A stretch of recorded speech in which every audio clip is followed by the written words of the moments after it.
उनका तनासुब बहुत कम था। मैं आपका आदाद शुमार आपके सामने रखता हूं सर। 24 सेक्रेटरी के पोस्ट हैं जिसमें से सिर्फ 5 कश्मीरी मुसलमान हैं। 58 IAS के पोस्ट में सिर्फ 12 मुसलमान हैं, यानी 17.24। 2011 की मरदमशुमारी के मुताबिक सर जम्मू कश्मीर में 68.31 मुसलमानों की आबादी है और 28% हमारे हिंदू भाइयों की आबादी है। मगर अगर आप देखेंगे टायर 2 में सर दूसरे दर्जे के 523 इंतजामी अफसरान, जिसे कश्मीरी एडमिनिस्ट्रेटिव ऑफिसर सर्विस कहते हैं, 220 यानी 523 में सिर्फ 220 यानी 42.6 कश्मीरी मुसलमान हैं। IPS में आ जाइए सर, 66 पोस्ट हैं जिसमें से सिर्फ 7 मुसलमान हैं। दूसरे दर्जे के अफसरान में 248 में 108 यानी 43.54% मुसलमान हैं। अब आप मुझे बताइए कि आप क्या करने जा रहे हैं। अच्छा सर, यहां पर यह कहा गया कि कश्मीर बड़ा बैकवर्ड है। कश्मीर का खित्ता बैकवर्ड नहीं है, ये आपकी गलतफहमी है और आपके जो दिमाग में जो फीड किया गया है वो नफरत की बुनियाद पर। सच्चाई यह है कि इस खित्ते में गुर्बत की सतह से नीचे का तनासुब 10.31 है और पूरे भारत में 21.92 है।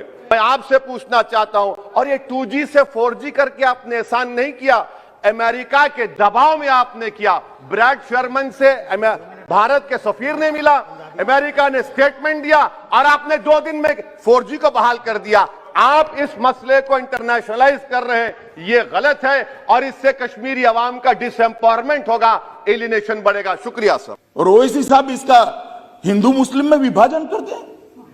भाई आपके मन में सब चीज हिंदू मुस्लिम है, मैं तो समझता हूं ओवैसी जी आपको, मगर आप देश के अफसरान को भी हिंदू मुस्लिम में डिवाइड कर दे।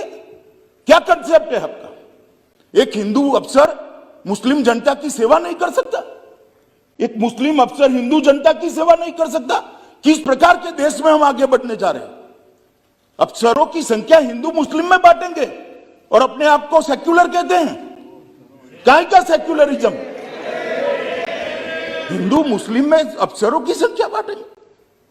इस तरह से तो मान्यवर कश्मीर के अंदर शांति नहीं होगी, ज्यादा चिंता होगी, ज्यादा उचाट होगी, संशय बढ़ेंगे।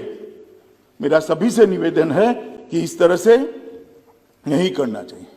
अभी उन्होंने एक और निवेदन कर दिया मान्यवर कि 2G से 4G विदेशियों के दबाव में किया है। ओवैसी साहब को मालूम नहीं है जिसका वो समर्थन करते थे वो यूपीए की सरकार चली गई है। ये नरेंद्र मोदी की भारतीय जनता पार्टी की सरकार है। इस देश के फैसले ये देश करता है, इस देश के फैसले इस देश की संसद करती है।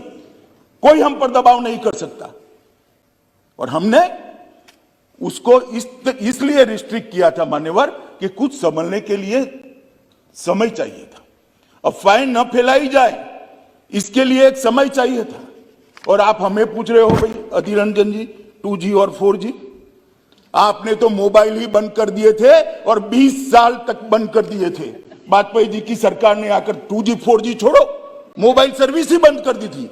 कहां गए थे उस वक्त सारे अधिकार? मैं आपको पूछना चाहता हूं मान्यवर आपके माध्यम से, कहां गए थे सारे अधिकार? जब विपक्ष में बैठते हैं तब अपने समय में क्या किया था वो भी तो थोड़ा याद रखना चाहिए, वरना